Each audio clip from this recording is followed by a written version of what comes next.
Globalement, le concept de durabilité est synonyme de développement durable. La définition est connue, il s'agit d'un mode de développement dont l'objectif est de répondre aux besoins du présent sans compromettre les capacités des générations futures à répondre aux leurs. Donc derrière cette notion de durabilité, il y a la conviction de la nécessaire prise en compte des dimensions environnementales et sociales dans les activités économiques et inversement. Et dans ce contexte, la finance a un rôle à jouer pour transformer les modèles économiques.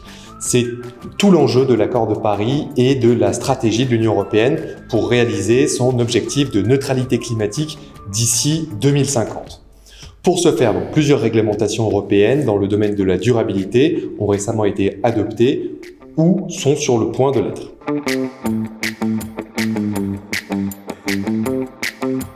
Texte important parmi ces réglementations, le règlement européen taxonomie du 18 juin 2020 met en place une taxonomie environnementale des activités économiques, c'est-à-dire un système de classification des activités durables en utilisant des critères scientifiques.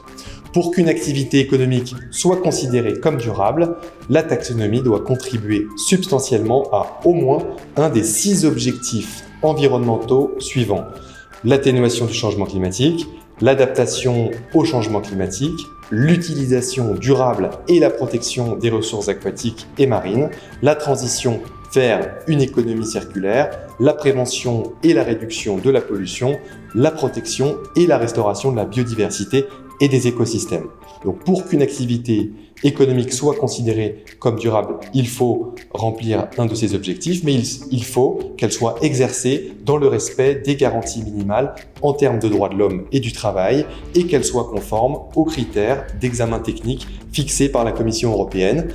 Une liste d'activités économiques a déjà été établie avec les critères d'examen technique à respecter pour que l'activité soit considérée comme durable. Donc dans cette liste figurent notamment la sylviculture, la production d'électricité à partir de l'énergie solaire, géothermique ou éolienne par exemple.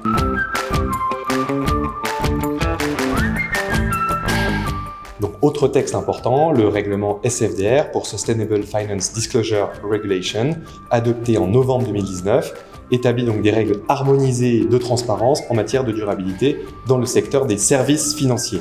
L'objectif, faciliter l'orientation des flux financiers vers des placements plus responsables et durables.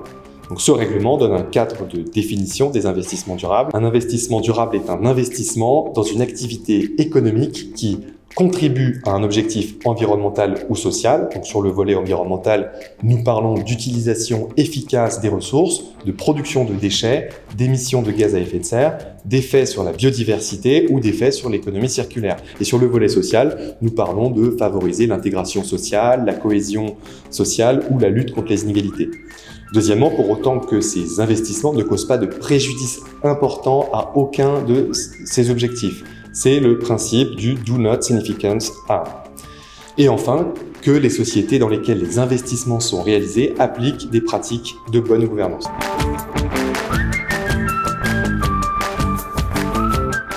Déclinées au sein de la réglementation SFDR, les principales incidences négatives, aussi appelées PAI pour Principal Adverse Impact, sont les impacts négatifs causés par un acteur du marché financier ou son produit financier sur l'environnement et la société.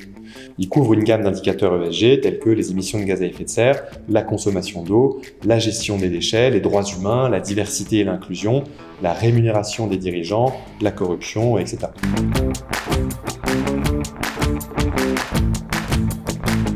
Depuis le 2 août 2022, les conseillers financiers en Europe ont l'obligation d'interroger leurs clients sur leurs préférences en matière de durabilité, c'est-à-dire sur la prise en compte des enjeux environnementaux et sociaux de leur placement. Donc ces nouvelles questions viennent compléter celles déjà posées dans le cadre du profil de risque.